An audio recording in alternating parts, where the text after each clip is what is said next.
वो रावण अच्छा लग जा रहा है, किसी को राम बुरे लग जा रहे हैं। आजकल तो सबको रावण ही पसंद आ रहा है। हाँ, पता नहीं है ना रावण के बारे में, बस उनको ये पता है अपनी बहन के लिए लड़ने गया था तो पक्का भाई था, मर्द था। अब ये हो गई डिमांड। इस भाई ने बहन के पति को मारा था और किसी को ये भी नहीं पता शूर्पणखा ने सब प्लानिंग करके रावण को मरवाने के लिए ये किया था। जब उन्होंने पहली बार श्री राम को देखा था वन में, क्योंकि वो उनके एरिया में थे शूर्पणखा के, उसने देखा, उन्होंने शक्ति देखी, वो समझ गए यही है जो इसको खत्म कर सकता है। इसलिए वो जानबूझ के उनके पास गई। फिर वो सारे कथाएं हुई, फिर वो अपने भाई के पास आई, फिर भाई को भड़काया कि उनके साथ जो पत्नी है वो अति सुंदर है, वो तो लंका की महारानी होनी चाहिए।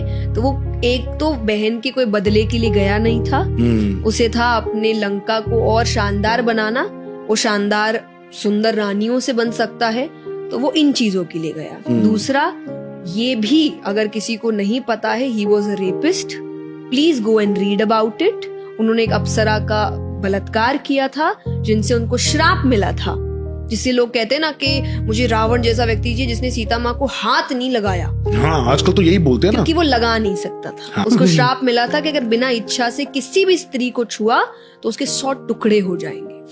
इसीलिए he tried his level best. उन्होंने राम जी का रूप भी लिया सीता माता के सामने कि वो उस बहकावे में आके अपने आप को समर्पित कर दे।